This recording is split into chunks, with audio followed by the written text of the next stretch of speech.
So we've got the knight. And this video, I think I will title, Why Do Killers Slug? And already we have a DC.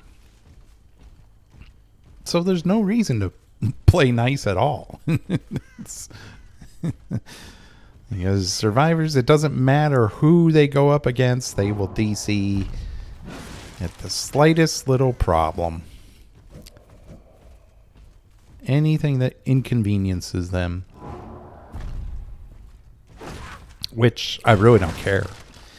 In all honesty, I would rather go against bots anyway, because at least bots are predictable. They're easy to down. And they don't teabag you at exit gates either. They just leave, which is what survivors should be doing. But in this match, I will not be hooking survivors. There is no point in hooking survivors. And people throughout the community have been complaining about slugging. They've been asking, why is it so prevalent? And I will tell you, so there's no great mystery, is twofold. One, killers slug to create pressure. Since most gen regression perks have been gutted in this game by behavior, an easy and effective way to create more pressure on survivors is to slug. Unless you're on a coordinated team and the person slugged is informing you of how far along they are in bleeding out, most solo queue players will panic and immediately try to pick that person up. That means one less survivor on a generator. Also, when you're slugging as killer, you avoid certain perks given to survivors. For instance, you don't have to deal with endurance after they get unhooked, because they aren't getting hooked.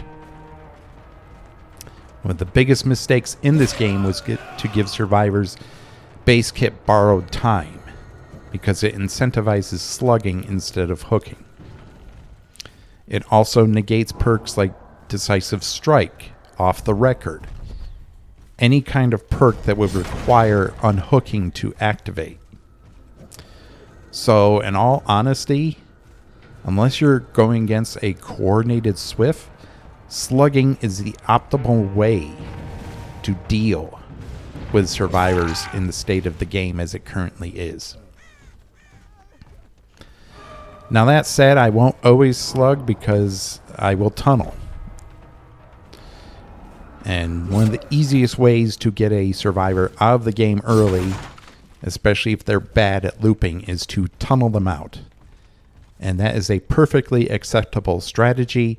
It's perfectly fine given how fast gens are going now, given how behavior is continuing to coddle and handhold survivors by giving them an extra 10 seconds on hook. There is nothing wrong with tunneling survivors out of the match early in order to make it so you have more of a chance and less gen efficiency from these survivors. If behavior wants to go down this route and continue to punish killers in ways that just make no sense whatsoever, then killer players are going to adapt and they're going to play even more aggressively than they've already been. It's just simple logic. You can't... It's completely predictable. What behavior needs to do is make hooking different survivors more rewarding for the killer. Otherwise, there's no incentive in going for different survivors. Now, I have two slugged right now, and I know where she is.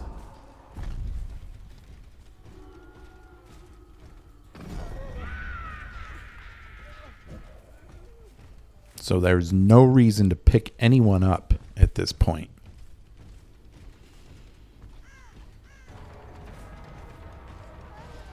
Thankfully, Ruin is still up.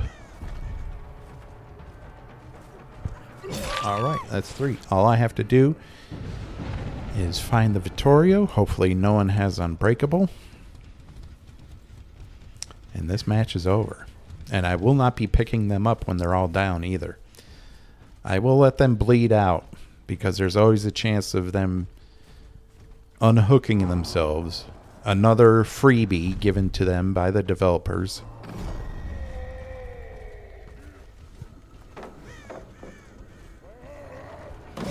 All right, looks like this match is over.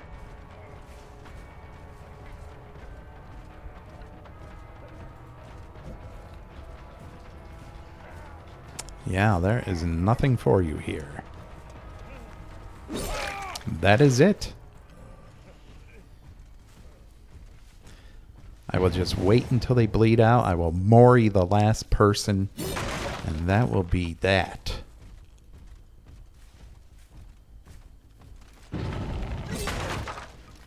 No reason to play nice whatsoever for these survivors. I'm so tired of people on Twitter, people on Reddit and the forums calling the shots with this game.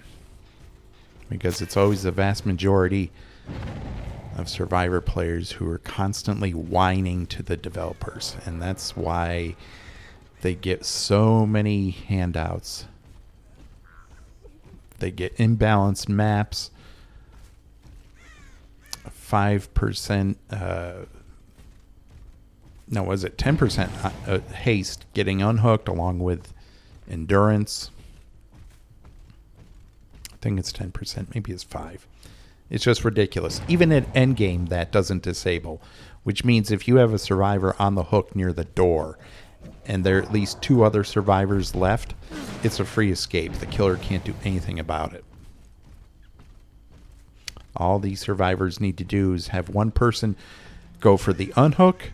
They get injured. They run away. In the cooldown time where the killer wipes their weapon or whatever, the other survivor unhooks. The survivor that just got unhooked body blocks for them. And unless they are incredibly stupid, they should all escape.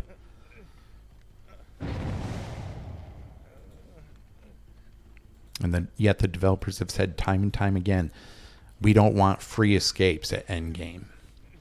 That's why they disable off the record and decisive strike at endgame. But the base borrowed time, they still left it in the game.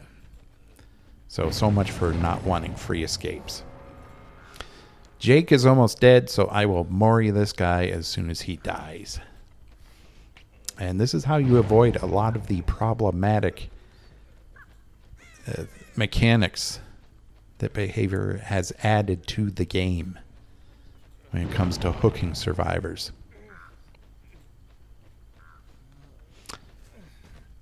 It's a shame they got rid of Ruin, but it's not really necessary anymore. It did its job.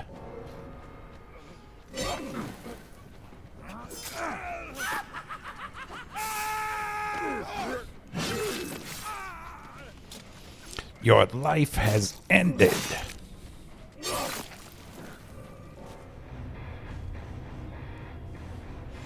And that's what I call a perfect game.